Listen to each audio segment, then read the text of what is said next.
Resničen, zelo lep pozdrav vsem skupaj, kljub temu, da ste tako ali drugače več ali manj same domače in domač. Skratka, dobrodošli na pogovoru o knjigi Razsežnosti skrbstvenega dela, ki je izšla pri založbi Sofija, kot že vsi veste. Živijo, dober dan. Skratka, tale monografija je nastala v okviru temeljnega raziskovalnega projekta z naslovom Skrbstveno delo med individualizacijo, socializacijo in globalizacijo, ki je potekal na Mirovnem inštitutu 2004 do 2017 v partnerstvu s Fakulteto za socialno delo Univerze v Ljubljani. Res mi je, seveda, če slučajno kdo še ne pozna, skratka, sem Mojca Frelih, prihajam iz Mirovnega inštituta. Zelo veliko čast in veselje mi je, da tukaj danes sedim s kolegicami, ki so avtoricami tekstov v knjigi. Se pravi, na moji levi je najprej doktorica Majda Hrženjak, vodja projekta celotnega kot koordinatorka na Mirovnem inštitutu. Ob njej je izredna profesorica doktorica Vesna Leskošek z Fakultete za socialno delo in pa doktorica Živa Humer, tudi z Mirovnega inštituta. Absolutno vem, da vas zanima vsebina, zato bom kar čim prej predala besedo kolegici Majdi, ki bo najprej nekaj besed več povedala o samem kontekstu in pa v prvem delu v tem teoretskem smislu političnih, ekonomskih in pa družbenih razsežnosti. Dober dan, hvala lepa, da ste prišli v tem dežju, ki izgleda je vseeno zadržal ljudi doma. Zdaj, kot je omenila Mojca, knjiga je nastala v okviru tega projekta, imena nam bo ponavljala, je predolg. Cilj raziskave je bil pridobiti poglobljeno znanje, razumevanje o kako so strukturirani in kako delujejo skrbstveni sistemi a ste v redu? Ja. Kako delujejo skrbstveni sistemi v Sloveniji in sicer primerjalno v skrbi za otroke, starejše in osebe z ovirami. Tako da analizirali smo socialne politike, ki strukturirajo sisteme skrbi v Sloveniji in jih soočale z živo izkušnjo tistih, ki so tako ali drugače vpeti v skrb, bodisi kot uporabniki, uporabnice, formalni in neformalni, oskrbovalci, oskrbovalke in pa vodje organizacij, ki izvajajo skrbstvene storitve. Narejenih je bilo 65 individualnih intervjujev, Mojca Frelih je imela tudi največje zasluge. Rezultate smo sicer objavljali v različnih publikacijah, socialno delo, teorija in praksa, Anthropological Notebook. Naredili smo eno tematsko številko ruske revije Laboratorium. Zdaj imamo objavo tudi v European Journal of Social Politics, ampak kljub temu intervjuji imajo v bistvu še veliko potencialov za analize. Dejansko te 3-letni projekti so prekratki, da bi lahko izčrpal ves ta material, ki ga en tak projekt nabere.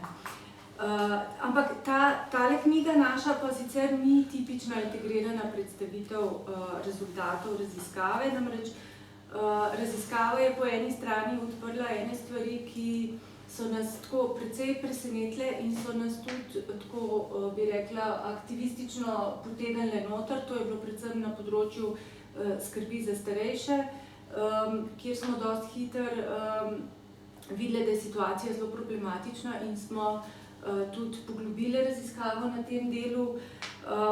Hkrati pa se je med projektom dogajalo tudi zelo veliko stvari na področju oblikovanja politik, na področju oblikovanja socialnih politik. Naprimer, prišla je ven reforma pokojninskega sistema in ampak to je bilo že kar predstavljeno kot dejstvo ukinjanja pozitivnih ukrepov za ženske. Živo smo bili takrat vzporedno s tem projektom v mednarodnem projektu o spolni pokojninski vrzeli, in posledično smo prvič v Sloveniji se začeli zavedati, kakšne ogromne razlike v višini pokojnin so med moškimi in ženskami. Tako da to je bila ena tema, ki nas je zelo... In to so vse stvari, ki so posredno ali pa neposredno povezane z skrbstvenimi politikami in skrbstvenim delom. Ne.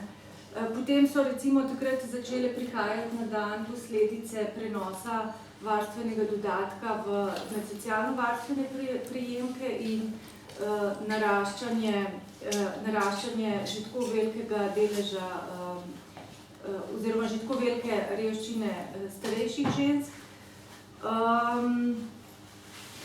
In pa prišel je ven tudi nov predlog zakona o dolgotrajni oskrbi. Mi smo na podlagi tega, kar smo delali na projektu, smo v bistvu takoj reagirali na ta zakon in napisali mnenje, ker nam je bilo takoj zelo jasno, da ta zakon vodi v napačno smer. Tako da v bistvu, kar hočem povedati, je to, da je to zelo družbeno angažiran projekt, tudi nenačrtovano, ampak bil je in v vse te debate in vsa ta področja oblikovanja politik smo se aktivno vključevali, direktno, neposredno za rezultati našega projekta. In pri tem angažmaju smo ugotovili, da med oblikovalci politik, odločevalci in v bistvu tudi med kar velikim delom stroke v bistvu ni znanja o konceptu skrbi. Ni znanja, kako odločilen vpliv ima skrb in povezane socialne politike na položaj žensk, revnih, formalnih in neformalnih oskrbovalk, uporabnikov, nenazadnje tudi na trg dela in na družbeno neenakost. In v bistvu ta knjiga je potem nastala kot odgovor na to. Zato je velik del knjige razčlenjuje in pojasnjuje osnove koncepta skrbi, pokažemo njegove potenciale kot analitičnega orodja za analizo socialnih politik in neenakosti, ki jih povzročajo, in skrb teoretiziramo kot družbeno kritičen koncept, pokažemo pa tudi na njegove transformativne potenciale. Pri tem smo izhajali iz feministične misli zlasti o socialni politiki, državljanstvu, politične ekonomiji in etiki skrbi. Tako da zdaj v bistvu je precej vsebine v knjigi in ne moramo sistematično pa izčrpno prikazati vse, tako da bi lahko zdaj dali par utrinkov iz vsebin. Prvi del je predvsem bolj teoretski in razčlenjuje koncept skrbi in ga umešča v različna področja. Zdaj pogosto je mnenje, da je predvsem kapitalizem bil tisti, ki je skrb potisnil v zasebno, v družino, v izvenpolitično. No, mi smo šli v bistvu precej bolj nazaj, šli smo v grški polis in v začetke zahodne politične misli, kjer je z razmejitvijo med polisom in oikosom, se pravi gospodinjstvom, so se postavili temelji sodobne konceptualizacije državljanstva. Kot je Aristotel to potem razdelal v politiki, aktivnosti, ki se vršijo v sferi oikosa, so podrejene nujnosti zadovoljevanja življenjskih potreb, individualnega preživetja in obstoja rodu. Delo opravljajo ženske, med moškimi predvsem tisti, ki so tujci in nedržavljani, oziroma sužnji in tujci, oboji pa so nesvobodni in nedržavljani. Polis je opredeljen kot binarno nasprotje gospodinjstva in predstavlja sfero svobode, v kateri se združujejo moški državljani, ki so enaki in se udejstvujejo v presojanju o družbeno pomembnih zadevah in o dobrem življenju. Svoboda je opredeljena kot nasprotje ujetosti v nujnost človeških potreb in ohranjanja življenja in je po Aristotelju predpogoj državljanstva in politične participacije. Mogoča pa je seveda na podlagi tega, kar je povedano, samo na račun svobode in neenakosti tistih, ki v sferi oikosa opravljajo aktivnosti nujne za ohranjanje in vzdrževanje življenja. Tako da je že v izhodiščna nocija državljanstva in demokracije je že globoko izključujoča, ospoljena in patriarhalna in to neenakost in družbeno hierarhijo gradi med drugim tudi na dimenziji skrbstvenega dela. In ta matrica se potem za vzponom industrijskega kapitalizma v začetku 19. stoletja ponovi, ne, v spolnem modelu, spolnem režimu moškega hranitelja in ženske skrbnice. Kasneje, po drugi svetovni vojni, se z vstopom žensk na trg dela in z delno socializacijo skrbi v evropskih sistemih blaginje. Sicer kratkotrajno nakaže možnost prevrednotenja skrbi in z njenim vključevanjem v javno in politiko, s pripoznanjem njenega temeljnega pomena za enakost in konec koncev tudi za produkcijo. Vendar ne, to lahko govorimo za Evropo in še to za socialdemokratske in socialistične režime. Ne. Se pravi, to govorimo dejansko o enem majhnem delčku sveta, o eni desetini populacije, ne. Ali pa še manj, če vzamemo nordijske države in takrat ne komunistične, socialistične sisteme. In tudi to je bilo kratkotrajno, ne. V 80-ih, 90-ih letih neoliberalizem začenja z razgradnjo tega z naraščajočo marketizacijo, globalizacijo in podružinjenjem skrbi. Kot ugotavlja John Tronto, v knjigi se precej opiramo nanjo, je družbena organizacija skrbi skozi vso zgodovino organizirana na tak način, da revni in tisti, ki imajo malo politične moči, opravijo veliko skrbstvenega dela in obratno, ne, močni in premožni delegirajo skrbstveno delo drugim. Zdaj, ko govorimo o skrbi, mogoče najbolj splošna definicija, ki jo uporabljamo v knjigi, je, da je to delo, ki je nujno potrebno za vzdrževanje in ohranjanje in nadaljevanje življenja. Ne? Se pravi, se ne omejujemo zdaj samo na skrb za starejše ali pa skrb za otroke. Tako da feministične teoretizacije potem so poskušale misliti državljanstvo na tak način, da bi bila skrb vključena, da bi bila del državljanstva in sicer tako, da se ne bi več ohranjala kot pozasebljeno in razvrednoteno delo žensk in drugih, ki vodi v neenakost. Fokus je seveda predvsem na socialnem državljanstvu, ki ga lahko opredelimo kot možnost dekomodifikacije, ne, z Espin Andersenom. Skratka, koliko država omogoča svojim državljanom, državljankam, da ohranjajo dostojen način, dostojen standard življenja izven trga dela oziroma izven trga na splošno.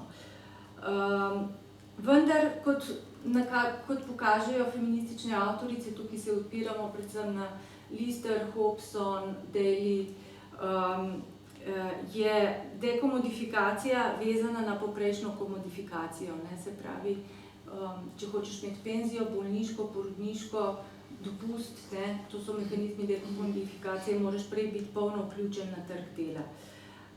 Se pravi, trg dela pa predpostavlja na videz spolno nevtralnega idealnega delavca, ki je avtonomen, torej je sam, brez skrbstvenih potreb in je brez skrbstvenih odgovornosti do drugih. Zato tisti, ki izvajajo skrb in tisti, ki potrebujejo skrb, so samo delno lahko vključeni v socialno državljanstvo. In tukaj se v feministični misli pojavi razcep oziroma napetost med mišljenjem enakosti kot univerzalnosti in enakosti kot razlike. Spolno nevtralen družbeni red enakih legalnih možnosti, ki je podlaga sodobnega liberalnega modela državljanstva in ki je bil tudi cilj liberalne feministične agende, predpostavlja univerzalnega subjekta in plačano delo kot najbolj pomembno državljansko dolžnost oziroma odgovornost. Ženske so v univerzalizmu naslovljene kot nevtralni državljani, vendar je to za ženske vključujoče samo pod pogojem, da se prilagodijo maskulinizirani normi, ki pa izključuje človeške skrbstvene potrebe, kapacitete in odgovornosti. In v taki konstelaciji je skrb v bistvu pojmovana kot prepreka, kot ovira, kot nekaj, kar je treba pospraviti, minimalizirati, skriti stran, delegirati drugim. Vizija enakosti kot razlike pa je kritična do tega, da je zgolj plačano delo tisto, ki šteje kot državljanski prispevek, in pravi, da je skrb vrednota sama po sebi, da je izraz državljanske, ne pa zasebne odgovornosti, in iz tega vidika vključevanje skrbi v državljanstvo pomeni pravico biti polno udeležen in v plačanem delu in v skrbi, imeti izbiro med plačanim delom in skrbjo oziroma imeti možnost kombiniranja obojega, brez da bi bil prikrajšan. In to kaže na napetost med plačanim in neplačanim delom, ki je v osnovi, v jedru socialnega državljanstva in odpira vprašanja, kako vključiti skrb v socialno državljanstvo, ne da bi ženske s tem še bolj potisnili v skrbstveno delo, kako vrednotiti skrb, da ne bi skrb vodila v revščino, ali je mogoče spremeniti model socialnega državljanstva tako, da plačano delo ne bi bilo privilegirano nad skrbstvenim delom. In v feminizmu se izoblikujejo alternativni modeli, kot so na primer vključujoče državljanstvo, skrbna družba, univerzalni skrbnik, univerzalni hranitelj. Vsi ti modeli pa predstavljajo po eni strani strukturne spremembe, kot na primer krajši delovni čas, več javne skrbi, prilagodljivo organizacijo kariernih potekov, drugačno vrednotenje tega, kaj sploh šteje kot delo in delovni čas, katero delo je kvalificirano in zahtevno, katero delo ni kvalificirano in zahtevno, je nekvalificirano in nezahtevno, če taka dela sploh so. Drugačno ekonomsko vrednotenje skrbstvenega dela in podobno. In hkrati zahteva tudi identitetne spremembe, se pravi večje vključevanje moških in ekonomsko privilegiranih v skrbstveno delo in manjše angažiranje žensk v skrbstvenem delu. Med drugim se v nadaljevanju v knjigi vprašamo tudi, ali je to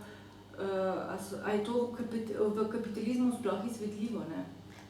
In tukaj se potem dotikamo tega, kako misliti skrb znotraj okvira ekonomije. In tukaj se opiramo na metaforo ledene gore, ki sta jo razvili Orzoko in Dominguez. Ledena gora predpostavlja dva dela, gornji del, ki je viden, in potem tisti spodnji del pod vodno gladino, ki je neviden. Vidni del v tej metafori predstavlja monetarno ekonomijo, tržne procese, plačano delo in državljana kot racionalnega ekonomskega akterja. Nevidni del pa predstavlja družbeno reprodukcijo, ker večji del skrbstvenega dela poteka izven trga, ne vključuje denarnega toka, nanaša se na neplačano delo in tudi ni stvar racionalnega zasledovanja lastnega interesa, pač pa je bolj stvar odgovornosti, predanosti, povezanosti, solidarnosti in takih stvari. Glavni cilj monetarne ekonomije je seveda povečevanje vrednosti kapitala, ki je investiran v produkcijo dobrin in storitev, tako da si lastniki kapitala z njihovo prodajo lahko dosegajo dobiček. V tem procesu so lahko zadovoljene človekove potrebe, lahko se dosega cilj nadaljevanja in ohranjanja življenja, ampak to ni cilj sam po sebi, to je na nek način, bi lahko rekel človek, bolj stranski učinek. Reprodukcija delovne sile je razumljena kot strošek in neplačano skrbstveno delo predstavlja za podjetje prihranek, zmanjšanje stroškov delovne sile in posledično večanje profita. Ključni konflikt med obema deloma ekonomije, se pravi med vidno, monetarno in nevidno, je, da so v monetarni ekonomiji energija, viri in čas namenjeni generiranju profita in tudi družbena produkcija naj bi bila namenjena generiranju profita. Nasprotno pa so v družbeni reprodukciji energija, viri in čas namenjenju obnavljanju in vzdrževanju življenja oziroma fizičnega in psihičnega blagostanja ljudi. In tudi monetarna ekonomija naj bi bila namenjena temu, ne? Tudi veliko bolj ekološko bi to bilo. In nevidnost skrbstvene ekonomije pomeni, da skrb za vzdrževanje in obnavljanje življenja ni prepoznana kot cilj, kot prioriteta in kot kolektivna odgovornost, ter da se o njej ne pogaja na vključujoč in političen način.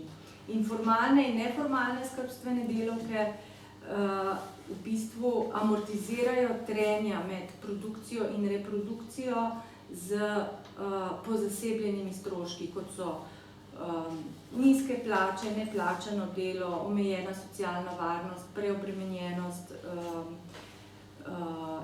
in tako naprej. Ne? In na tak način se zdi, kot da konflikta med produkcijo in reprodukcijo ni. Tako da to je nekaj utrinkov iz vsebine. Jaz moram zdaj predati besedo naprej, čisto sem bila predolga, se povečujem. V drugem delu knjige smo analizirali slovenske sisteme, skrbstvene sisteme v Sloveniji, kot rečeno za otroke, starejše in osebe z ovirami. Tukaj smo pozornost posvetili položaju žensk in vplivu na revne. Ključni koncept, ki smo ga uporabljali, je bila pa feminizacija, defeminizacija in evo, Hvala. Jaz sem se v svojem delu tudi v raziskavi prej ukvarjala z ljudmi z ovirami, večinoma niti ne to z ljudmi ovirami, kolikor z skrbjo zanje. In sicer z dvema programoma, ukrepoma države. Eden je družinski pomočnik, drug je pa osebna asistenca. Že sami naslovi teh ukrepov pokažejo, da je osebna asistenca nekaj, kar ne bi bilo spolno nevtralnega in nekaj objektivnega in tako naprej. Družinski pomočnik je pa oseba, ki skrbi, ne? Tisti je nekaj, kar je izven tega. Tako da, in zbrala sem pa ta dva ukrepa, zato ker sta bila zelo aktualna v tem času, ne, namreč program družinskega pomočnika se je sicer sprejel, tudi je pisan skozi v moškem spolu, se reče družinski pomočnik, je bil sprejet leta 2004, ampak že v tistem času so nastale tudi pobude za osebno asistenco, ki se je potem uresničila, mislim, da je bil zakon sprejet 2015 ali 2016, nekaj tasga, ne, celo več, 2017, začel je pa veljati ravno kar, aprila se je začel izvajati. Zato so tudi neke velike spremembe nastale zdaj na tem področju. Čeprav so ga izvajali prej, brez zakonske podlage, že v društvih, v različnih društvih, kot je Društvo za teorijo in kulturo hendikepa, pa tudi različna invalidska društva. Tako da se je že prej izvajal, ampak ni imel posebne zakonske podlage. No, ta dva programa sta zelo zanimiva, zato ker zelo različno urejata isto materijo. Ukvarjate se z isto populacijo ljudi, ukvarjate se s skrbjo za te ljudi, pa vendarle jo urejata na dva zelo različna, zelo paradigmatsko različna načina, bi lahko rekla, ne. Presojala sem jih pa z tremi koncepti. Prvi je koncept skrbstvenega režima. Skrbstveni režim pomeni regulacijo se pravi reguliranje odnosa med državo in družino. Se pravi, kako država ureja razmerja do družine in s tem tudi seveda vpliva na družinsko življenje. In sicer iz teh postavk, predpostavk o tem, kaj skrb je, kako bi jo mogli izvajati in kdo naj bi jo izvajal. To so trije deli ali pa sestavni deli tega koncepta. No, ta drugi je familializem, to vsi zelo dobro poznate, mislim, da o tem sploh ni treba kaj posebej govoriti, ampak tu gre drugače, tukaj ne gre za odnos med državo in družino, ampak gre za direktno reguliranje odnosov v družini. Se pravi, to, kako ima država, kak odnos ima država, kaj misli država, kako da bi morala družina med sabo urejati odnose. Potem se tudi skrbstveni režim od koncepta familializma malo loči. No in ta tretji, potem poznamo v zvezi s familializmom, poznamo zelo dobro, veste tudi sami, te koncepte refamiliarizacije in defamiliarizacije. Mi smo živeli v času defamiliarizacije, v času bogate socialne države, ne, takrat, ko se je urejalo že od 60 let dalje vprašanje enakosti med spoloma in vstopa žensk v javno življenje, na trg dela in tako naprej, so bile te politike defamiliarizacije dokaj močne, zato ker je država prevzemala določeno skrbstveno delo v svojo lastno organizacijo. No, zdaj pa vidimo počasi, da se soočamo s procesi, ko država vrača to, kar je prej imela, zdaj počasi vrača nazaj družini. Ne. No, in ta tretja je pa seveda uspoljena socialna država. To je vprašanje tega, koliko socialna država zdaj z temi politikami do družine, pa kako ureja odnose znotraj družine, torej kak skrbstven režim ima, kako ureja razmerja med spoloma v družbi, ne? Kaj se z temi razmerji dogaja, kako vpliva na ta razmerja. Zdaj, nekatere dosti zahodnih avtoric, recimo ena taka, na katero se jaz več opiram, je Mary Daly, zato ker je o tem veliko raziskvala, pa tudi pisala. Ona je delala neke primerjave tudi med Nemčijo, pa Irsko, pa Veliko Britanijo in tako naprej. So pisale že v 90-ih, 80-ih, 90-ih letih o tem, da socialna država vpliva na razmerja med spoloma in da je uspoljena, ne? Da zelo vpliva na to, kako ženske, koliko možnosti imajo ženske v javnosti in tako naprej. Pri nas kaj dosti o tem ni napisano. Jaz sem zelo se trudila iskati članke, tudi stare, tam iz 80-ih let, če recimo me je zanimala, so kaj to problematizirali, pa se socialna država z te pozicije nekaj dosti problematizirala.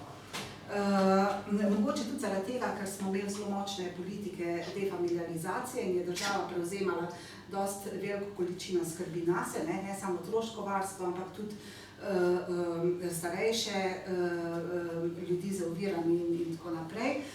Tako da neke posebne potrebe po tej refleksiji niti ni bilo takrat v tistem času, se mi zdi. Zdaj pa se nekako, se mi zdi, te stvari obračajo. Ne?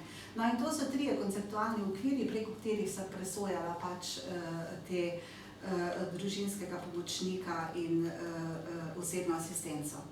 Zdaj, prva stvar, ki se mi je zelo dobro pokazala, je, da gre pri teh politikah, v bistvu javnih politikah, ne samo za uspoljene politike, torej politike, ki spreminjajo razmerja med spoloma, v našem primeru od večje enakosti k večji neenakosti. Se pravi, da smo v času, ko imamo refamiliaristične politike, ko država stremi k temu, da bi ženske ponovno sprejemale večje količine skrbi, načine skrbi in tako naprej, ampak na zelo netransparenten način. Mi ne moramo najti dokumenta v Sloveniji, ki bi to direktno rekel, kjer bi bilo to direktno napisano. Ne? Recimo ena od stvari pri družinskem pomočniku že od leta 2004 dalje je bila, da je bil spolno nevtralen, da se je obnašal kot da je skrb nekaj, kar je spolno nevtralen koncept in kar in moški in ženske v isti količini in na isti način počnejo. To je bilo osnovno izhodišče politik, ne? Da tle ni razlik med spoloma in da vsak lahko to počne. No, seveda, jasno, v praksi vemo, ne, v vsakdanjem življenju vemo, da to ni tako, ampak da so razmerja med spoloma v Sloveniji še dokaj tradicionalna in da je ta javni patriarhat, tako kot zasebni patriarhat, še vedno zelo deluje. Ne. In ta neka ne samo spolna nevtralnost, jaz bi temu rekla spolna slepost, pravi slepota na spolne razlike, na tradicionalne vzorce med ljudmi je povzročila to, da smo dobili nek institut, za katerega se država obnaša, kot da je nevtralen, v bistvu je pa zelo uspoljen. Namreč, kaj se izkaže, da jasno, večina družinskih pomočnikov so ženske. Eden od podatkov, sicer so pa nas podatki zelo skopi, to je tudi ena od stvari, ki nas je ovirala pri raziskavi, da so podatki res skopi, da podatkov ni, imamo samo podatke iz Ministrstva za delo, družino, socialne zadeve in enake možnosti o družinskih pomočnikih, ki jih oni sofinancirajo. Sam te so dostopni. In po teh podatkih je 711 žensk, pa 168 moških. Prevzelo ta institut, se je odločilo, da postanejo družinski pomočniki. No, tako da bi rekla, da so te politike, čeprav smo že leta 2004, ko je nastajal ta program, zelo bogato opremljali ministrstvo s kritikami, točno z pozicije spola tudi in tako, ampak to sploh niso naletele te pripombe na nobene odzive. Še naprej se je država obnašala, kot da gre za spolno nevtralen koncept. No, zdaj seveda, kaj je stvar, to ni samo to, da pač v večji meri to ženske delajo, to bi lahko tudi vedeli že tako, ne. Zdaj, bistvo je seveda to, da je večina ljudi, ki prevzamejo ta institut, se porevščila in to strašansko porevščila. To so ljudje, ki živijo na robu preživetja, namreč kako je država uredila to stvar in tukaj se tudi vidi, da gre res za politike refamiliarizacije, namreč tako, da je na začetku zagotovila zelo skromna finančna sredstva za plačilo družinskih pomočnikov, ne za plačilo, za povrnitev izgubljenega dohodka. To je, oni samo država to povrne, ta izgubljeni dohodek. Človek se mora umakniti iz trga dela, moraš pustiti službo, lahko si sicer delno zaposlena, za zelo malo časa si lahko zaposlena, ampak večina seveda to ne zmore, ker 24 ur na dan skrbi recimo za odrasle otroke z težkim hendikepom. Tako da je zelo malo, mi nismo naleteli nobenega, ko bi bil recimo delno zaposlen, ker je to zelo težko, ne. No, jim seveda ne smejo biti zaposleni, to pomeni, da niso zavarovani. Zavarovanje in sicer posebej plačuje država, pokojninsko, invalidsko zavarovanje in zdravstveno zavarovanje, ampak nimajo pa drugih pravic iz dela, se pravi, nikoli ne bojo dočakali pokojnine, ne.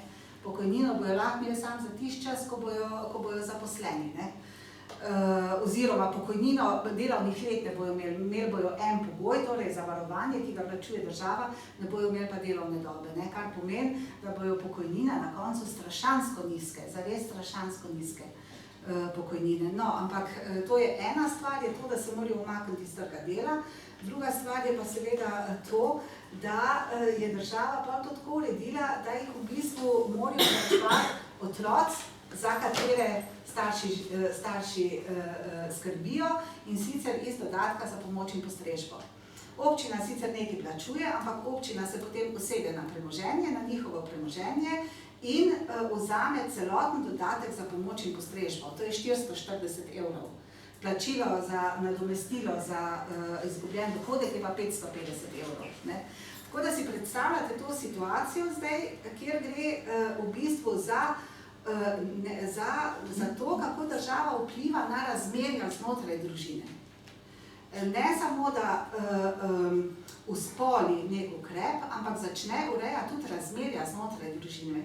Namreč ta razmerja se začnejo strašansko zakomplicirati, ko sorodniki, bližnji sorodniki prevzamejo plačilo enega od članov družine. Se pravi, mama prevzame skrb, otrok, za katerega skrbijo, začne plačevati, ostali mož, ostali otroci in tako naprej, pa tudi zgubijo del dohodka, zato ker se država usede na premoženje. In s tem se te odnosi znotraj zelo zakomplicirajo in zelo vplivajo na to, kako se zdaj ta mama, ki dobiva denar od lastnega otroka, obnaša do denarja in do otroka.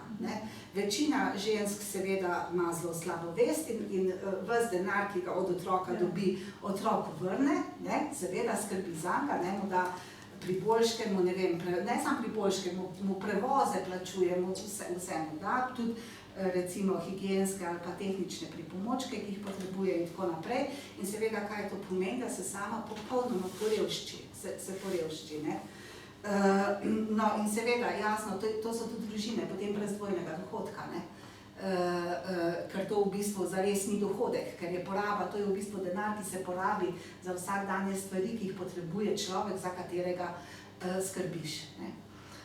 Tako da so celotne družine v tem smislu bile porevščene. Mi smo poslušali recimo zgodbe, ne vem, da jim gre hladilnik, pa naslednji dan hladilnika ne morejo dati popraviti, ker nimajo nobenih prihrankov. Ne vem, bila je burja na Primorskem, pa jim je streho odnesel in niso mogli vzeti kredita, zato ker pač so imeli tako nizke dohodke, potem so se zadolžili na črnem trgu in z njim je ostalo 40 evrov na mesec, recimo.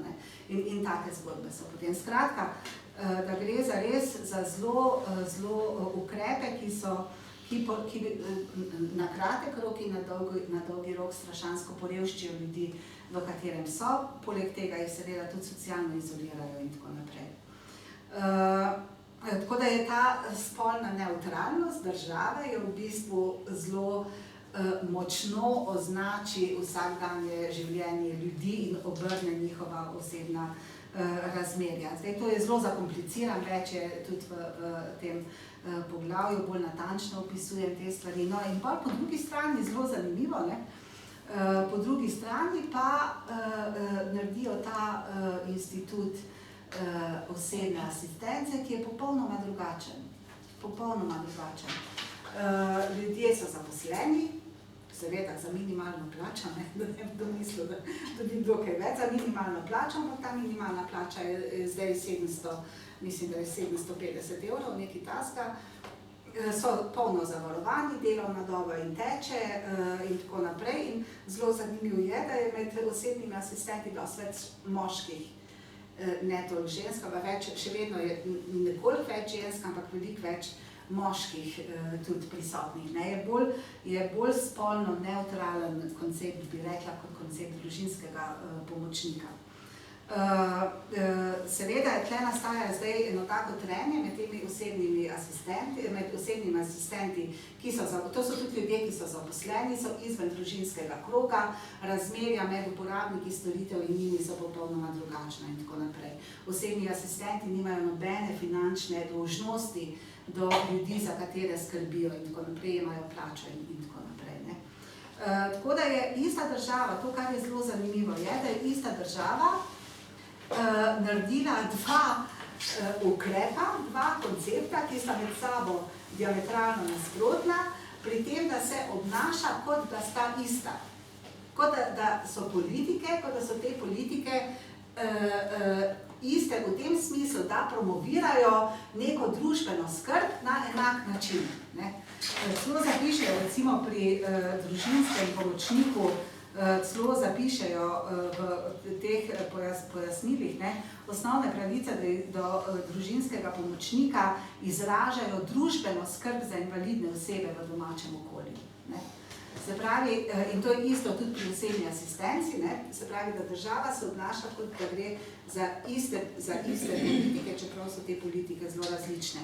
Zdaj, tle smo, malo sem zakomplicirala, se mi zdi, tle smo ugotovili predvsem to, da je ta nekonsistentnost, ta nevidnost uspoljenih politik, v imenu politik enakosti in socialnih politik, ki ne bi promovirale socialno državo, Slovenija pa je deklarirana socialna država, in če so politike spolno slepe,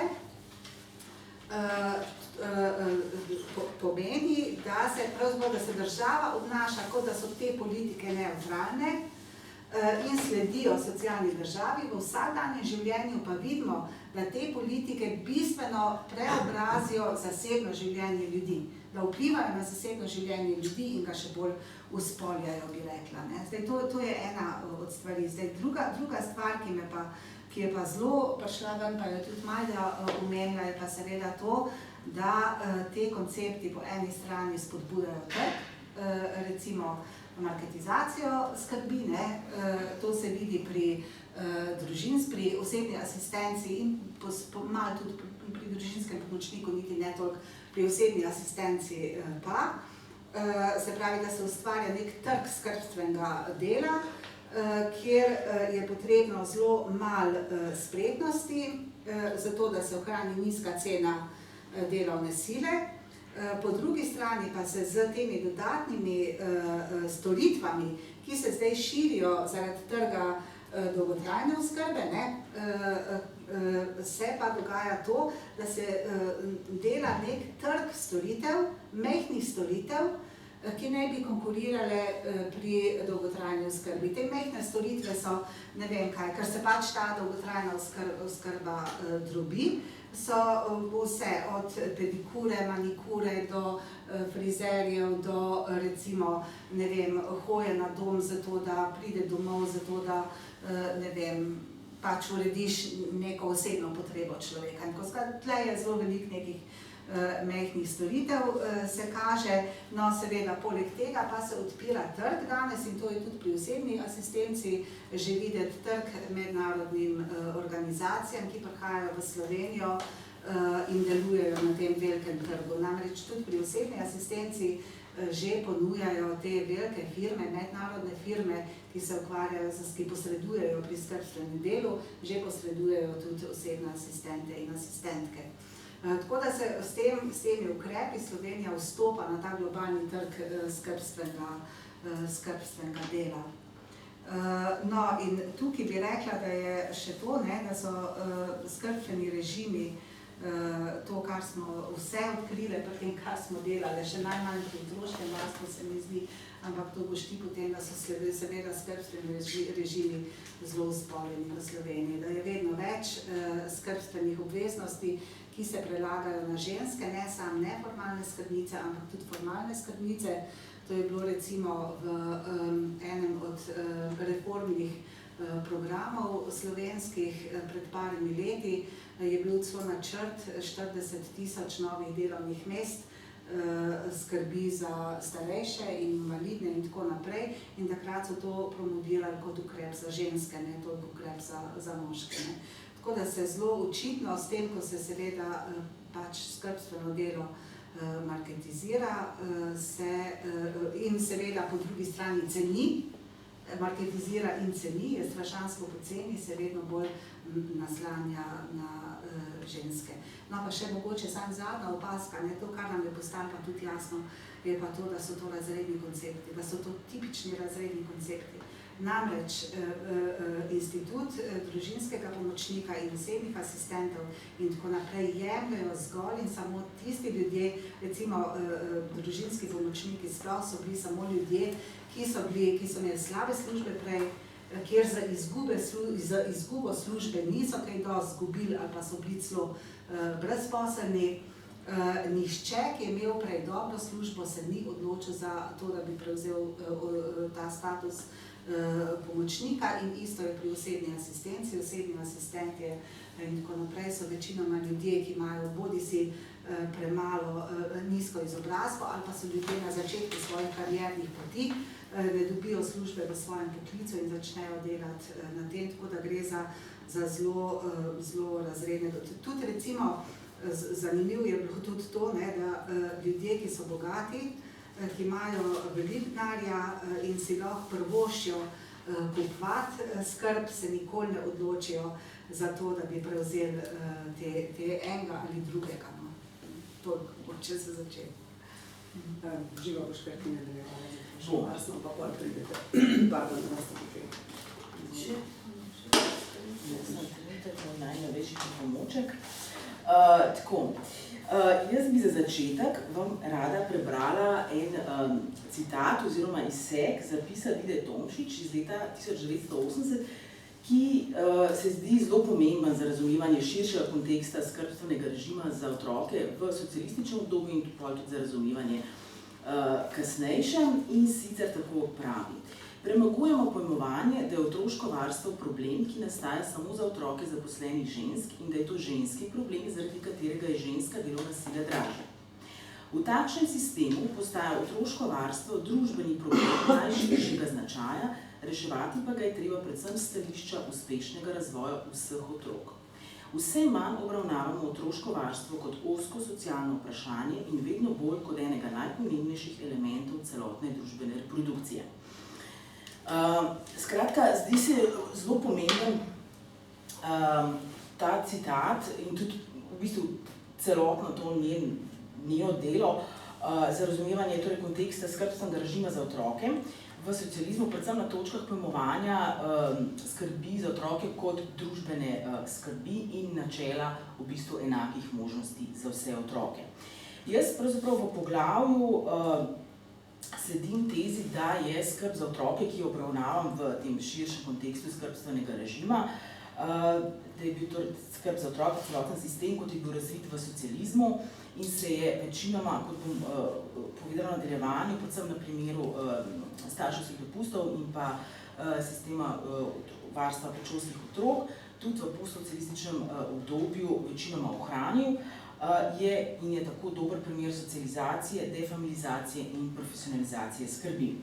Zdaj, skrbstveni režim, kot je bilo že povedano, skratka je opredelimo v zelo širokem kontekstu relevantnih politik, praks, mehanizmov, diskurzov, družbenih odnosov in oblik konfrontacij, kar nam seveda omogoči tudi en bolj poglobljen uvid v sistem blaginje, v politike in pa seveda v ukrepe oziroma tudi v razmerju do drugih politik, do politike enakosti spolov, politik zaposlovanja, migracij in tako naprej. Zdaj, v poglavju se osredotočam torej na politike, na ukrepe in na razširjenost skrbi za otroke, neposredne oblike podpore in pa skrbstvene diskurze. In pri tem izhajam v bistvu iz zgodovinsko-primerjalne perspektive socialističnega in pa postsocialističnega obdobja v Sloveniji. Sistem skrbi za otroke, kot je bil vzpostavljen v socializmu, temelji na načelu univerzalnosti, univerzalne dostopnosti, enakih možnosti za otroke. In tudi v bistvu postsocialističnem obdobju je še vedno, lahko govorimo, da je to dober primer socializacije, defamilizacije in profesionalizacije skrbi.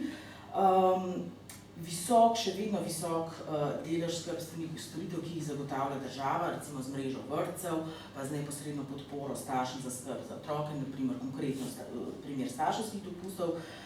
Poleg tega pa je omogočena tudi visoka raven formalizacije in profesionalizacije skrbi, zlasti v izboljšanju profesionalnih kvalifikacij, recimo vzgojiteljev, vzgojiteljic za univerzitetno izobrazbo, potem regulacije številčnosti in različnih standardov kvalitetnega programa, ki ga izvajajo vrtci.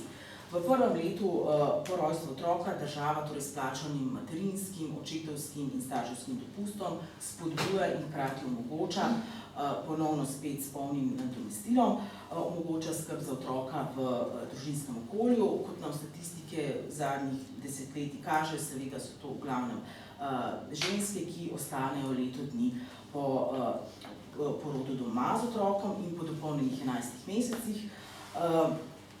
Otrokove starosti država zagotavlja dnevno varstvo v vrtcih. Ob tem je treba povedati, da je sistem starševskih dopustov, torej kot ga poznamo danes, je bil v bistvu uveljavljen že od leta 1986 in prav Vida Tomšič je recimo zelo je postavila temelje družinske politike starševskih dopustov ob sodelovanju z švedsko kolegico Alvo Myrdal in takrat so bili tudi v bistvu postavljeni nekako je družinska politika in sistem dopustov, kot je bil in pa otroškega varstva, dejansko se je stremelo v bistvu k neki vzpostavitvi recimo temu enakosti spolov. Zdaj, kako se je to realiziralo malo kasneje, oziroma kako se ni realiziralo, skratka, ta sistem, torej, kot ga poznamo danes, vidimo, je uveljavljen že kar nekaj desetletij. Hkrati je pa treba povedati tudi, da so recimo zametki očetovskega dopusta, kot ga poznamo danes, in je bil uveljavljen leta 2003 v Sloveniji.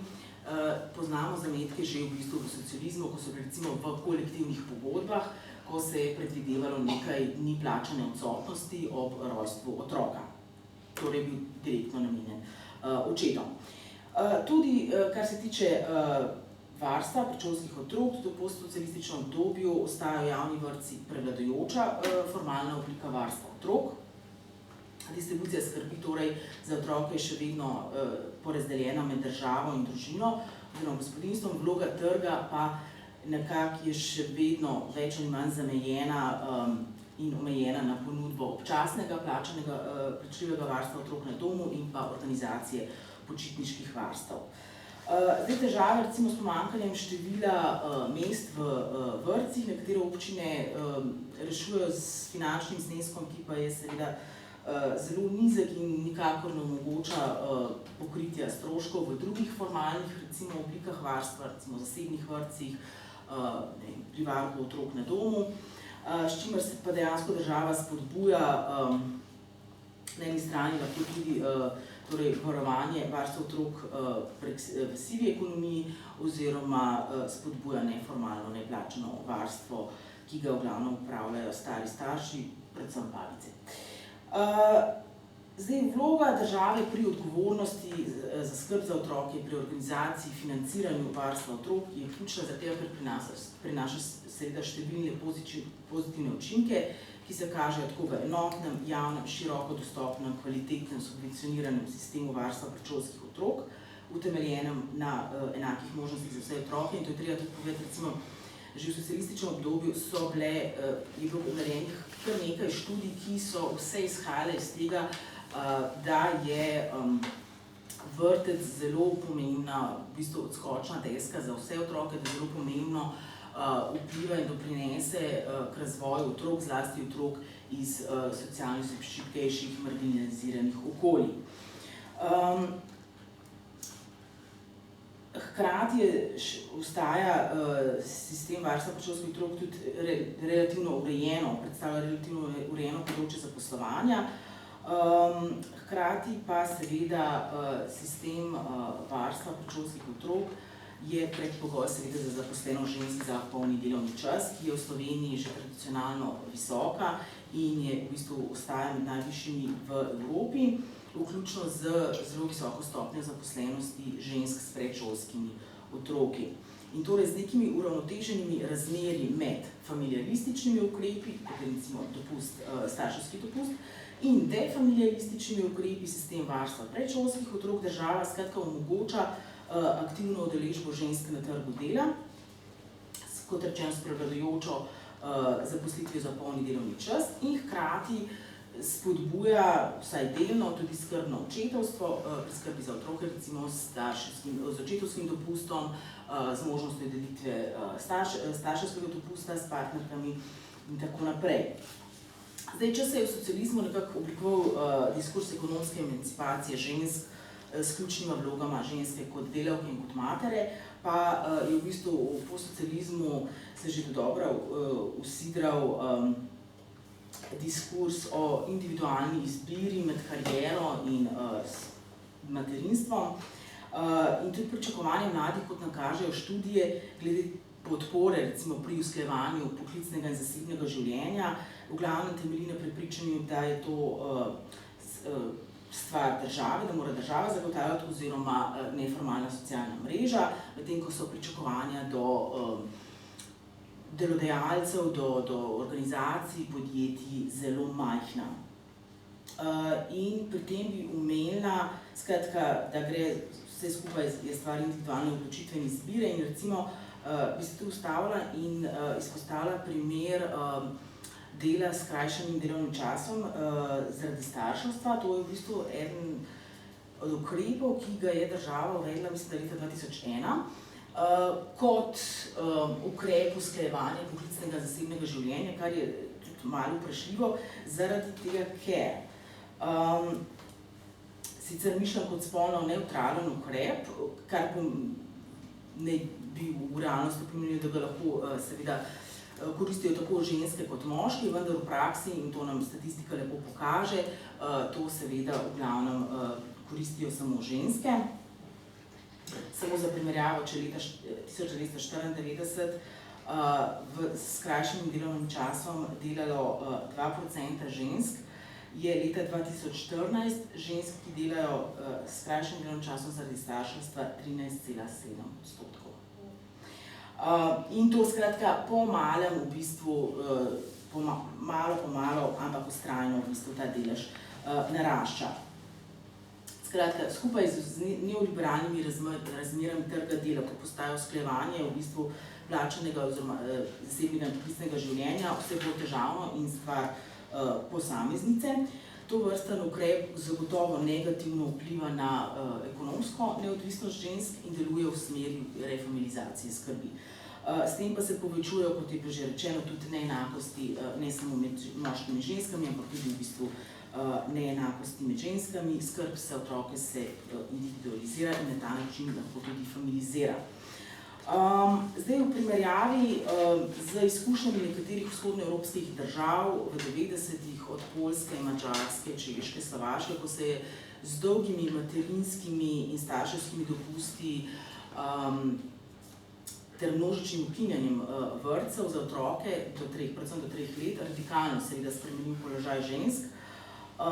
pa v Sloveniji beležimo v bistvu, seveda, da beležimo spremembe in spremembe gredo na slabšo, vendar so to v bistvu manjše spremembe in lahko v bistvu zaključim s tem, da je politika skrbi za otroke v Sloveniji še vedno primer dobre prakse v svetovnem merilu, kar pa ni mogoče recimo reči za področje skrbi za starejše, o čemer bo pa zdaj Majda še kaj več povedala.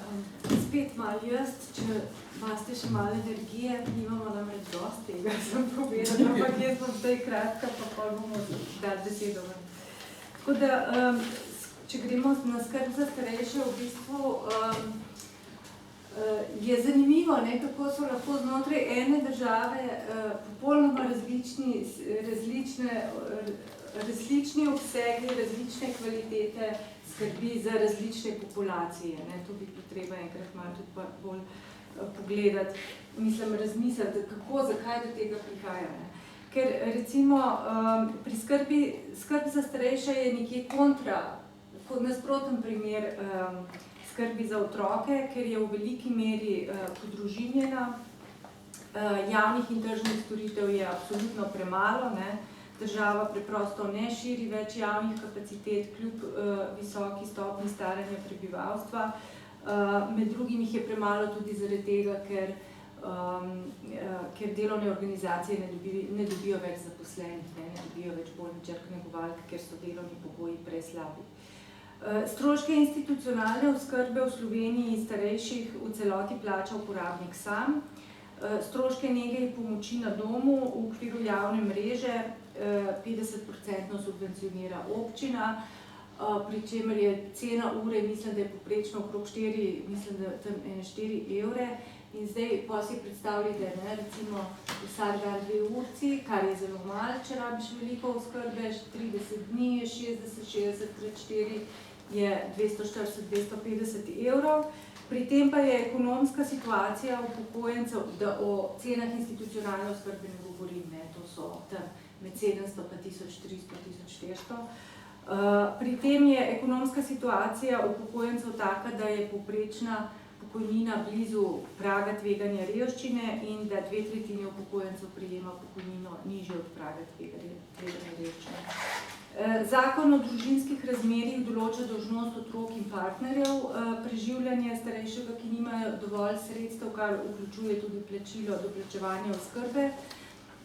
Iz javnih sredstev je poleg skromnega dodatka za pomoč in postrežbo na domu, ki se dodeljuje na podlagi ugotovljenih potreb. Komisije, ki to dodeljujejo, so pa zelo restriktivne, se pravi, ni tako enostavno pride do njega. Skratka, iz javnih sredstev je oskrba doplačana, subvencionirana samo v primeru, da družina oziroma uporabnik oziroma njegova družina ima prejemke, ki so pod mejo socialne varnosti.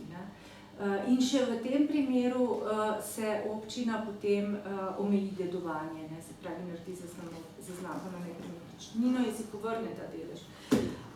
Skratka, pozasebljanje stroškov in premalo storitev vodita v podružinjenje skrbi, družine se odločajo skrb za starejše prevzemati nase. Ženske so v taki situaciji pod velikim pritiskom, da prevzamejo neformalno oskrbe zaradi tega, da družina ne bi imela dodatnih stroškov. Mi smo v okviru raziskave malo bolj podrobno potem šli pogledati ravno to neformalno skrb doma, zaradi tega, ker jo je na tem področju res veliko. In sicer smo intervjuje analizirali s pomočjo Van Genepovega modela rituala prehoda, ki omogoča analizo tega, kako se življenje neformalne oskrbovalke postopoma spreminja, kako se sooča s tem kaosom intenzivne oskrbe. Pokazalo se je, da imajo neformalne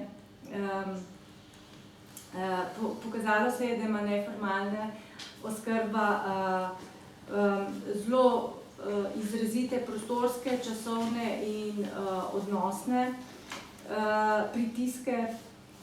V prostorskem smislu gre za obsežnejšo prilagoditev doma funkcionalnim potrebam skrbi, pojavijo se znotraj doma nove meje zasebnosti, prostori dobijo nove funkcije, Meje intimnosti znotraj doma se premeščajo tudi glede na to, koliko je kdo sposoben se soočati z starajočim se bolnim telesom in tako naprej. Ne. Skratka, vse te reorganizacije, materialnosti in dinamike doma so potencialno lahko tudi konfliktne. Potem je časovni vidik, ki pomeni za neformalno skrbnico spremembe dnevne rutine in ritmov, odrekanje osebnemu času. Neformalne oskrbovalke se soočajo z velikimi časovnimi stiskami, še zlasti tiste, ki so hkrati vključene tudi v skrb za otroke in v plačano delo. Soočene so z zahtevami po izjemni prilagodljivosti, samoodpovedovanju, odlašanju in prelaganju pravil, opustitvijo prejšnjega načina življenja in z njim povezane identitete. Prežemajo jih po eni strani občutki, da nimajo izbire, po drugi strani občutki ambivalentnosti, ko se čutijo dolžne pomagati in skrbeti, hkrati se pa zaradi tega počutijo ujete. Vse to ima posledice tudi za odnose z zunanjim svetom. Mobilnost oskrbovalk je omejena, daljše odsotnosti od doma niso možne ali pa terjajo zelo veliko dodatnega organizacijskega dela. Hkrati so omejene možnosti sprejemanja obiskov doma. Tako da neformalna oskrba dejansko povzroča lahko družbeno izolacijo in včasih tudi razkroj socialnega omrežja in terja tudi v odnosih neprestana pogajanja in prilagajanja. Čas neformalne oskrbovalke za druženje se izrazito skrči, odpovedati se mora rekreaciji, hobijem, počitnicam, potovanjem, včasih tudi napredovanju v službi. Spremenijo se odnosi znotraj družine, zaradi tega, ker so oskrbovalke pod stresom in v časovni stiski in ker večino časa posvečajo prejemniku skrbi. Intenzivna neformalna oskrba lahko tudi povečuje, seveda bremeni večinoma ženske. Raziskave mednarodne in v Sloveniji kažejo, da približno 75% neformalne skrbi za starejše opravijo ženske. In intenzivna neformalna oskrba tudi poveča tveganje revščine, ker je pogosto povezana z dodatnimi stroški za zdravila, za diete, za pripomočke in tako naprej. In povezana je z manjšo udeležbo v plačanem delu.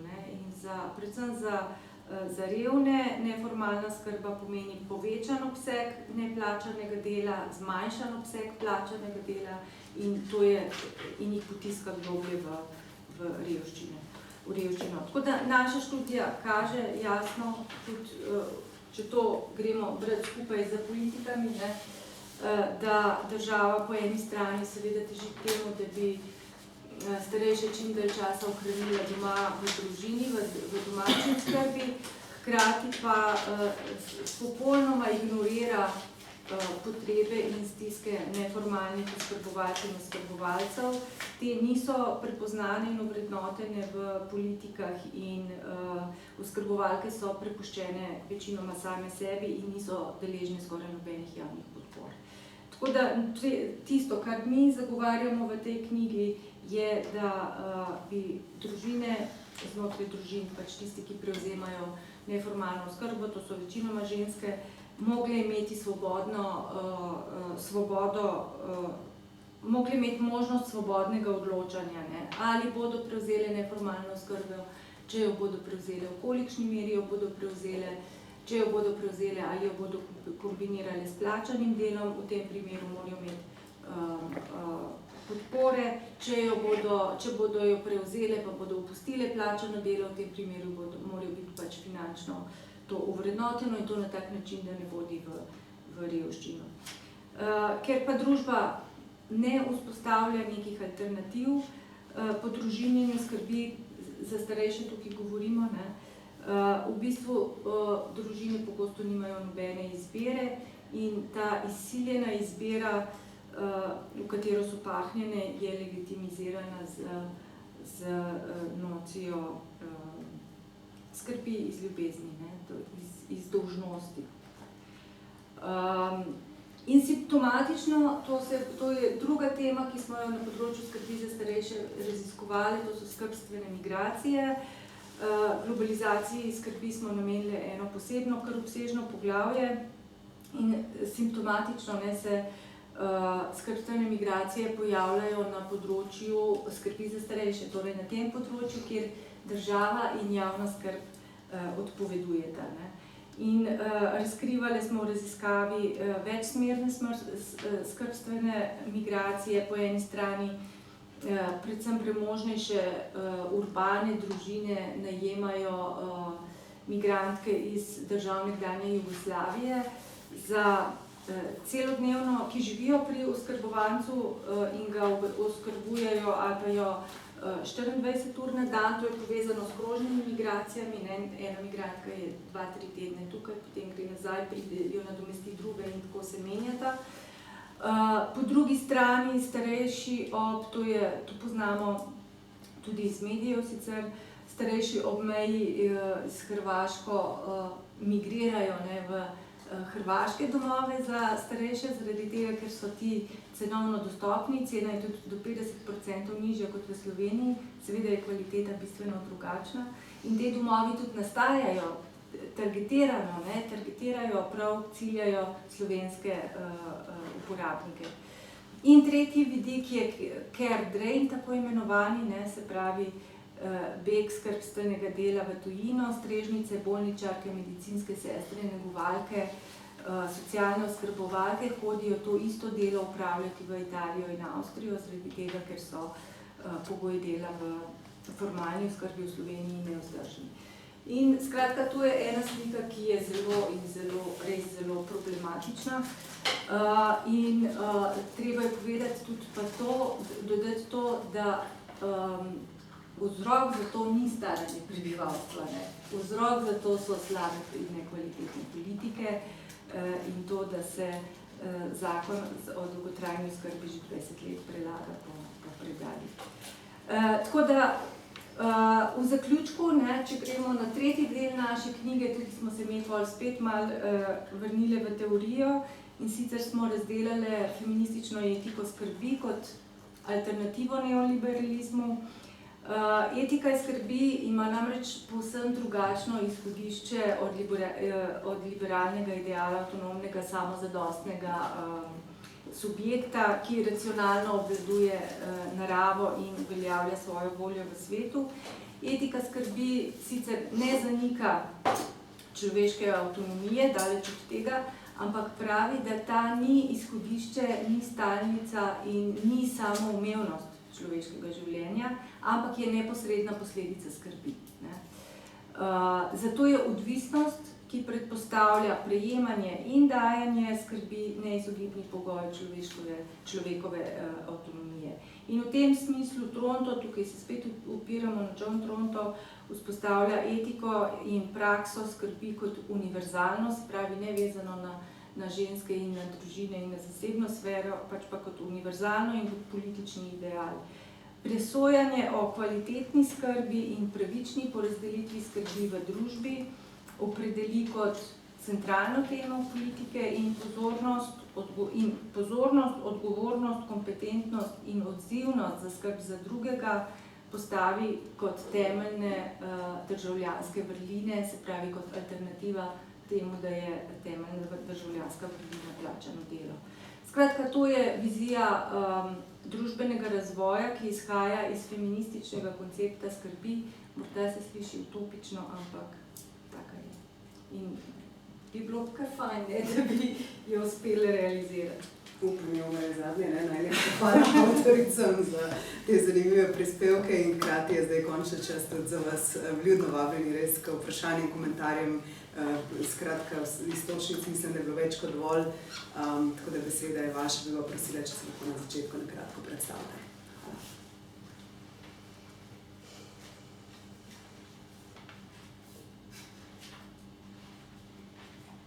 A je bilo preveč? Mislim, kar se same teže tiče, absolutno se strinjam. Pa vendar ne, evo, preden jaz. Nisem specialistka, tako da govorite o državi.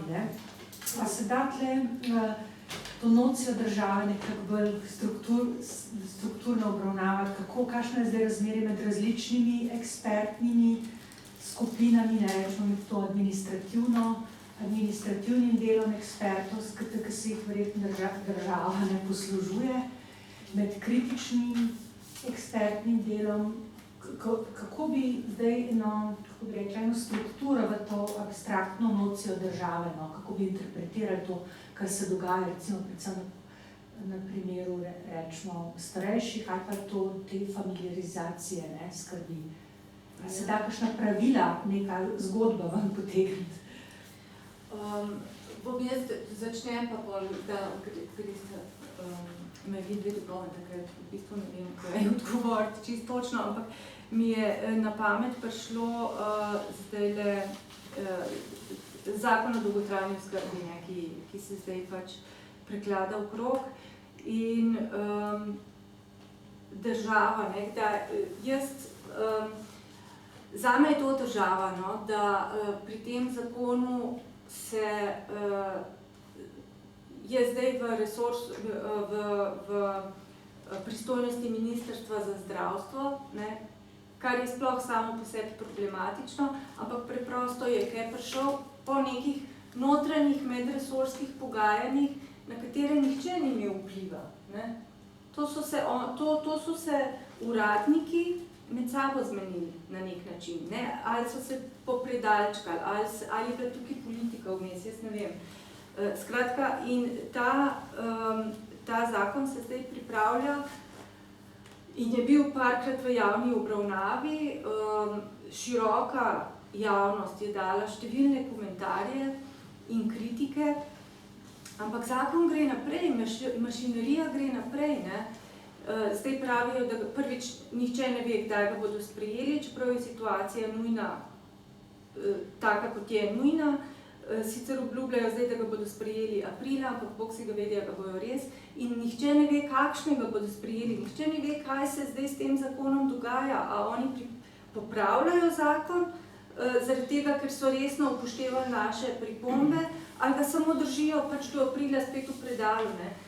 Zame je to država, da preprosto ne moreš priti, da je nek monolit, kjer ne moreš priti zraven, da bi lahko vplival.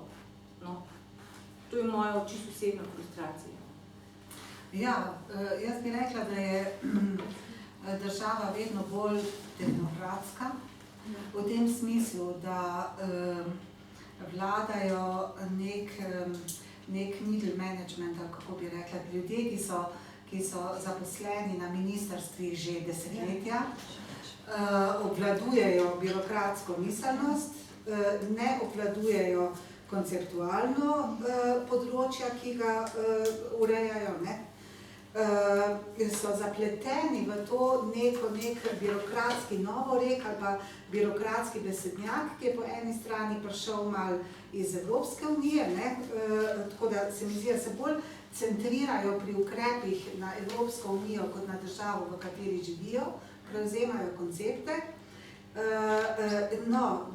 Dodatek je pa še to, da se zdaj ta middle management zaradi tega, ker je pogosto odvisen od strankarskih bojev ali pa sprememb vlad in tako naprej, tako da se ta management pod ministrom, pod ministrco, recimo direktorce direktoratov, redno menjajo z novo politično opcijo. In kriteriji za zaposlitev absolutno niso več strokovni, absolutno ne. To sploh ni več pomembno, kdo obvladuje, ali človek kaj zna o področju, ki ga ureja ali ne. Recimo, tipičen primer je Ministrstvo za delo, družino, socialne zadeve, ki je ključno za vse to, o čemer se danes pogovarjamo. Tam imate zdaj večino šefic direktoratov so pravnice.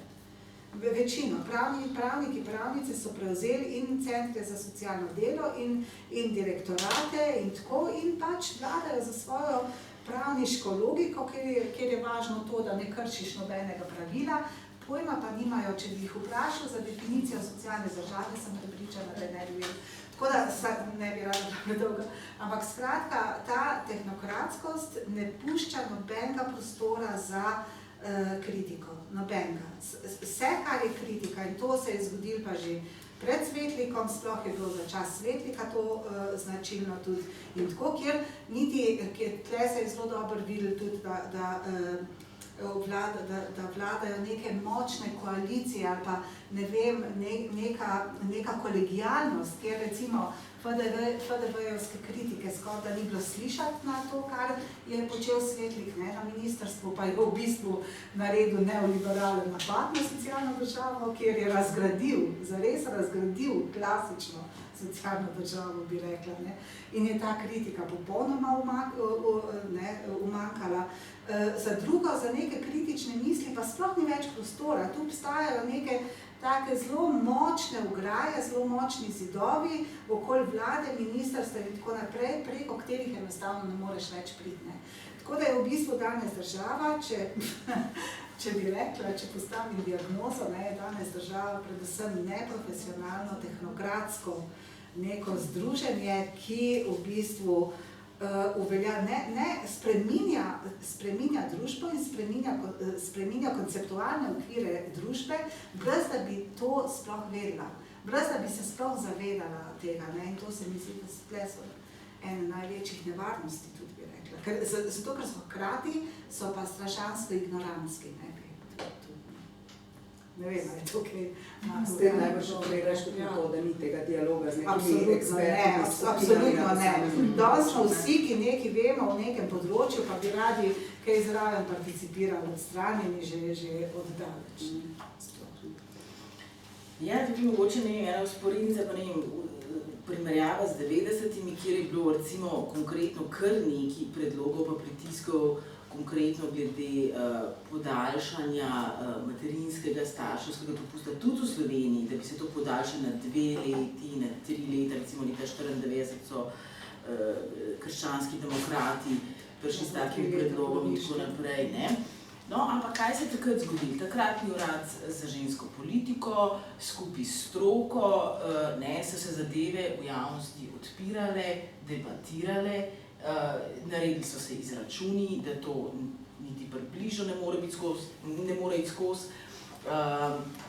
Finančno, skratka, bil je res tak močen pritisk in dejansko se to recimo v Sloveniji ni zgodilo, kot se je zgodilo recimo v primeru drugih vzhodnoevropskih držav.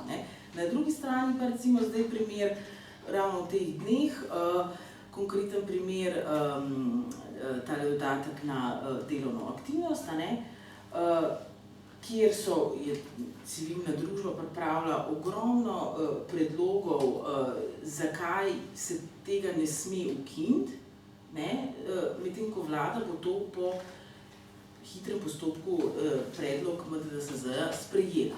Skratka, to so te po mojem neke razlike tudi malo v tem časovnem. Takratni urad za žensko politiko se je kaj zgodilo? Leta 2012 je prišel pod okrilje Ministrstva za delo in je zdaj v bistvu eden od sektorjev.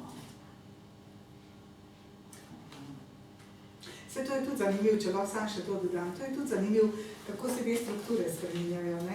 Recimo urad za žensko politiko, ki je bil včasih zelo jasen že v naslovu, da je to nek urad za promocijo žensk, pa tako, pa da je važna politika, pa tako naprej, se potem čez čas spremeni v nek urad za enake možnosti, pa se podklop tam nekam na ministrstvo, pa imajo čez zdaj neke evropske projekte, v glavnem od njih se ne sliši nič več, razen to, da tu pa tam so na kakšni okrogli mizi ali pa kak dogodek menedžerirajo pa tako naprej. Ampak tega zdaj enakih možnosti enostavno ni več. To je značilno za državo zdaj. Na univerzi je isto, Ministrstvo za znanost je imelo včasih komisijo za ženske v znanosti, ki se je spremenila v komisijo za enake možnosti.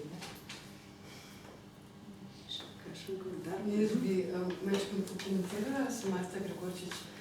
Zahvalila bi se vam za to predstavitev in za delo, ki se mi zdi, da je izjemno pomembno.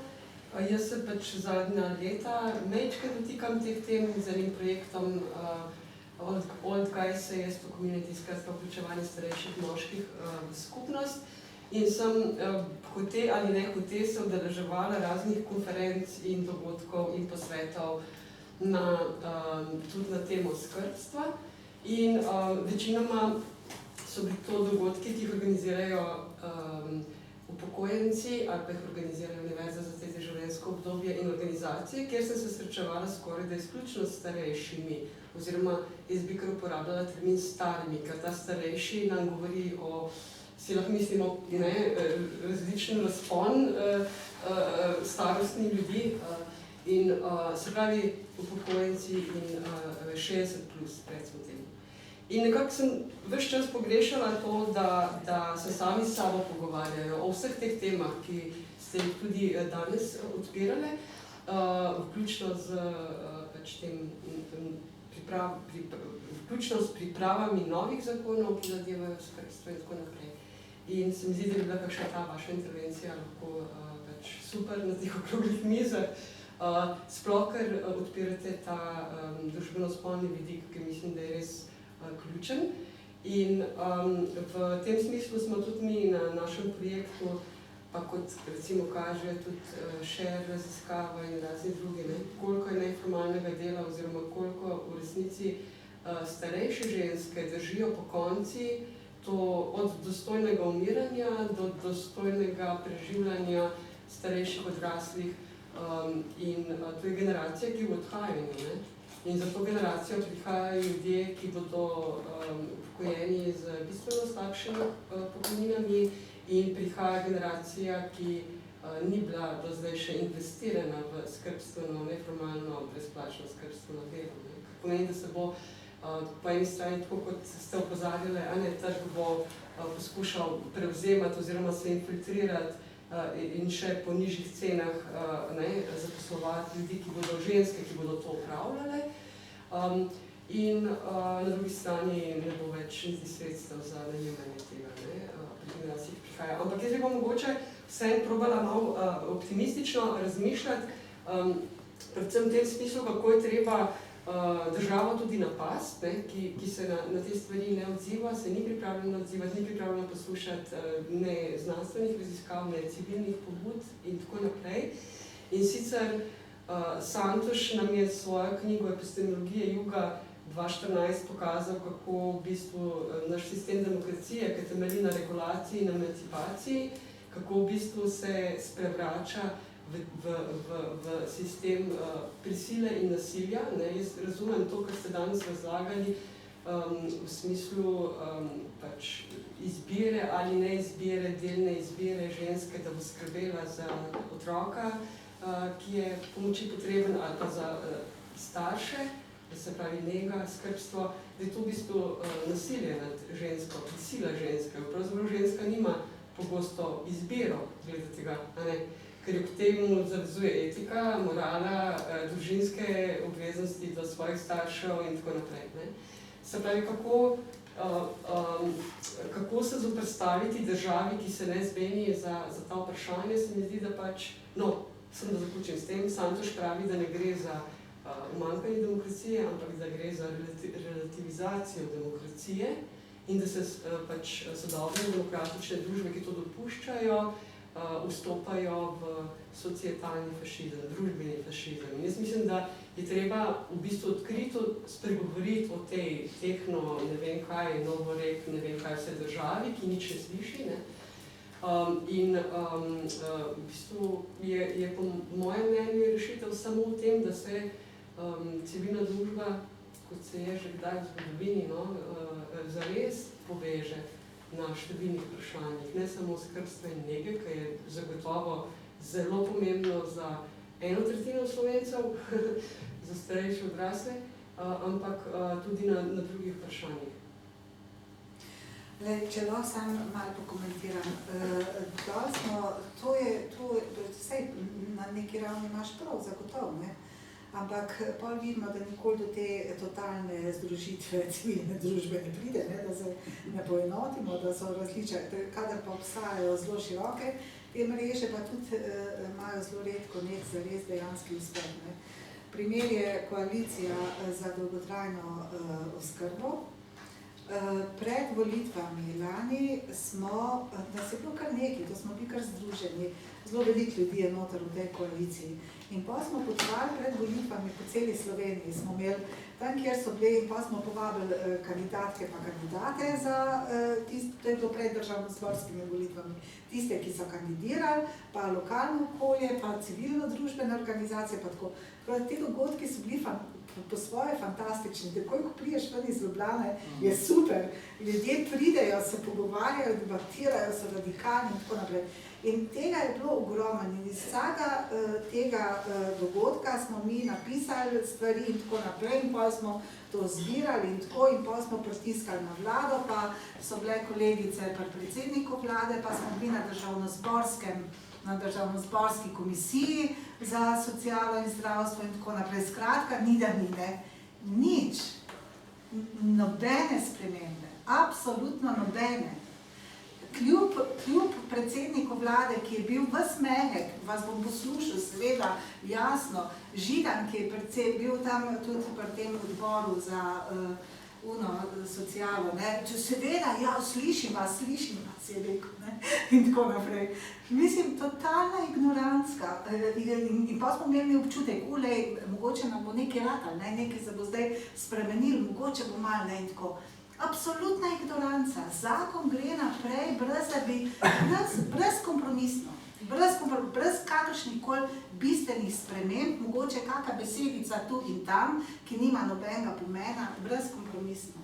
Mislim, to je propad na celi propad akcije, to je bilo ogromno neke energije, ogromno nekih potovanj, ogromnega našega časa, zelo velik input in tako naprej, mnogih ljudi brez nacionalistov. Hkrati pa se spomnim na teh predvolilnih srečanjih, so seveda se prišli vsi kandidati pokazati pa oglasati, ker so pričakovali, da bo tudi veliko medijev in tako naprej. In potem je vsak tudi se oglasil pa povedal svoje mnenje. In potem si je človek mislil, mogoče boljš, da se nič ne naredi, ker da se naredi to, kar so povedali. Tukaj je pa prišlo na plan tisto, da ni znanja. Preprosto ga ni. Oni bi to pač uredili po domače. Sej tudi zadnjič v državnem zboru, ko smo bili, je eden od poslancev, starejši gospod, je rekel, sej, meni ni treba biti poslanec, veste, jaz sem že v penziji. Je rekel, kakor jaz vem, za starejše vedno skrbi družina. Tudi pri nas je bilo tako. Vedno skrbi družina. Ja, no, ampak hoče reči, ne mislim, to je ena, druga plat pa to, da ne prodreš za ničemer na tiste, ki pa odločajo, pa ne prodreš za ničemer in se nič ne spremeni.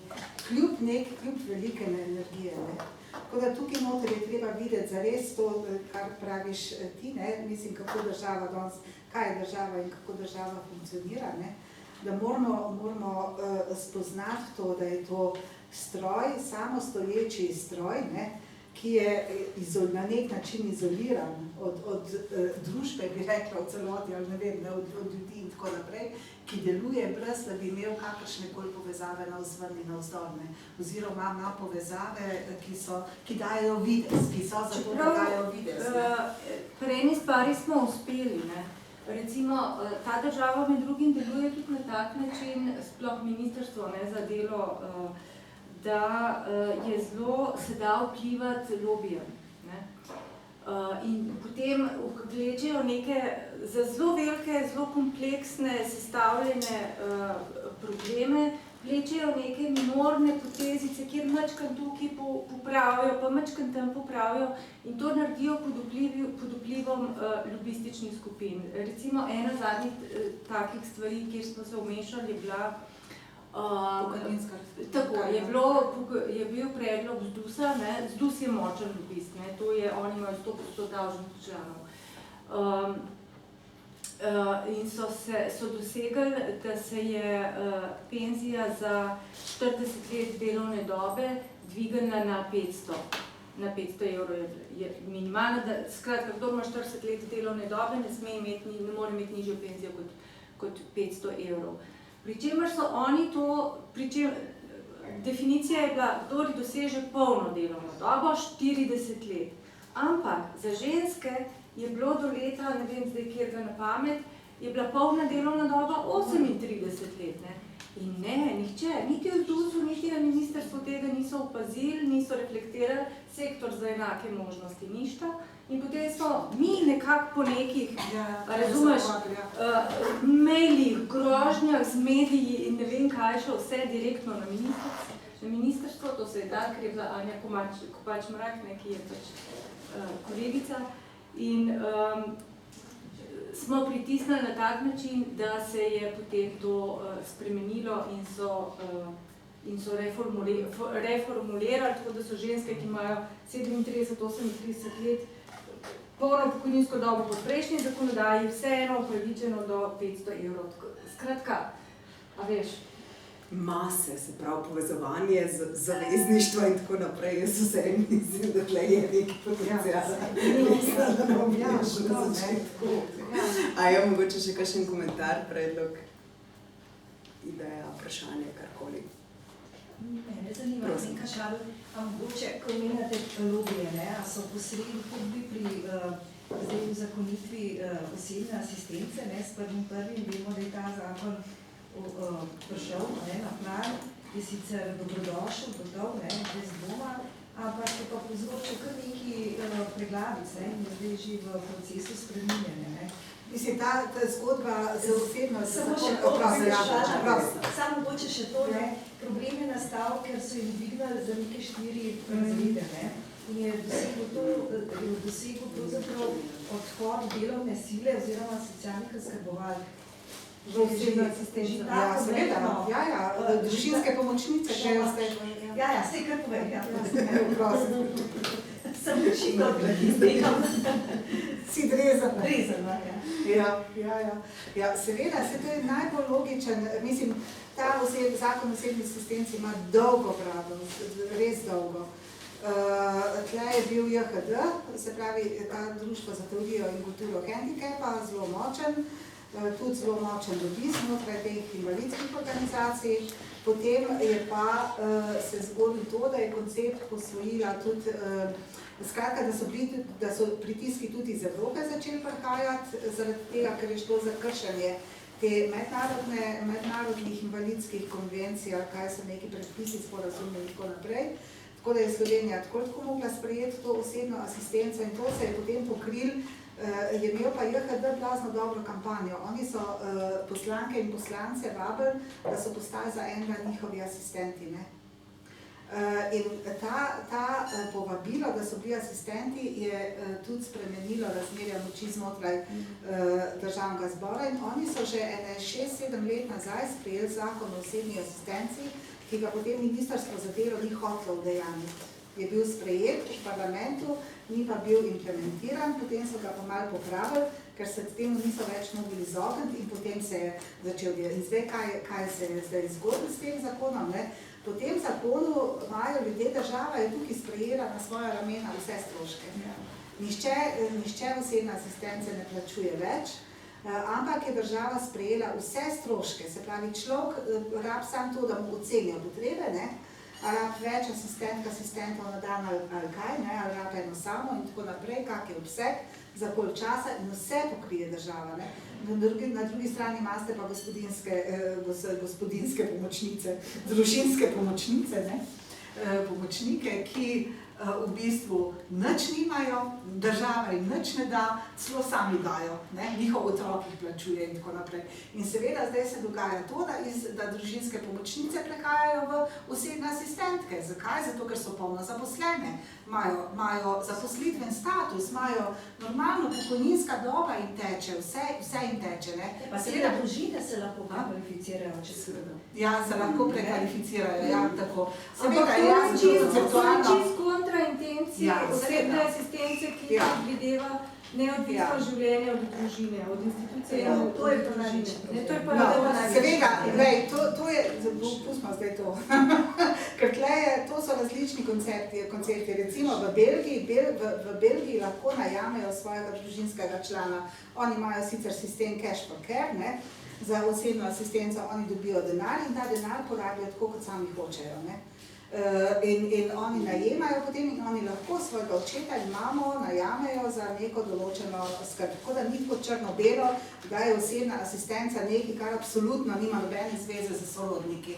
Lahko v mnogih sistemih lahko za osebne asistentke tudi sorodnike sprejemajo. Seveda, jasno, intenca pa je, pa nas pa ja, intenca JHD je pa bila, to je specifika, ne? Da nimaš sorodniki nič, seveda jasno, zakaj? Zato, ker od sorodnika ne boš biti neodvisen, ne? Sigurno. Ne? Ampak takrat so pa različni sistemi. Ne? In seveda je čisto jasen, vsaka pametna družinska pomočnica bo spremenila svoj status. Zaradi tega, ker je tam porevščena, nič nima in tako naprej, tukaj bo imela pa vsaj minimalno plačo, pa penzijo bo imela. Pa ne samo te družinske pomočnice, ne, ampak tudi socialne oskrbovalke, te, ki imajo socialno oskrbo na domu. Kot da zdaj zavodi, ki se pač že tako soočajo s tem primanjkljajem kadra, izgubljajo, zdaj zadnji mesec so izgubili 10 socialnih oskrbovalk. Ampak veš, kaj to pomeni? To pomeni samo to, da so imeli tako strašansko slab status, da imajo zdaj pri osebni asistenci, ki je minimalna plača. Osebna asistenca ni več kot minimalna plača. Osebna asistenca je zdaj več, veš? Je malo več, Ja, oni so zdaj dvignili, mislim, na 22-23 plačilni razred. Tako, res, no, pa sploh Ki super. zaradi tega, ne? S tem, da zahtevana izobrazba je pa osnovnošolska, a veš? Pri socialni oskrbi je pa poklicna kvalifikacija. Če so pametni, bojo šle v osebno asistenco. A se bojo mogli pa oni malo potruditi za to, da jim bojo dali malo več, a veš? Ja, sej je treba pač še kdo drugi. Ne, se je hotela sredi to, da prede gremo na neformalno debato, da sam preverim, če je še kakšen komentar, predlog, karkoli strani koga drugega.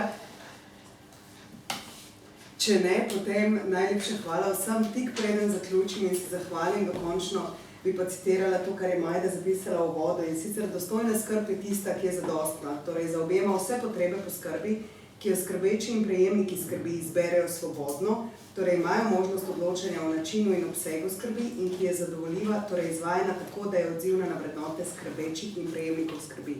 Zato, ker v teh skrbstvenih odnosih seveda se večkrat pozabi ali na potrebe enega ali na potrebe drugega. Skratka, jaz bi se najlepše zahvalila najprej vsem avtorcem za vse delo, ne samo današnjo predstavitev. Seveda najlepša hvala vsem vam. Vem, da tudi marsikdo izmed vas počne marsikaj zelo pomembnega na tem področju, tako da si res zelo želim, da združimo moči na vseh področjih in v tem smislu tudi sklepamo zavezništva in vse en skupaj naredimo boljšo prihodnost tudi na tem področju. Tako da v upanju na čim večjo dostojno skrb in pa dostojanstveno za vse našo prihodnost vam res najlepša hvala in srečno.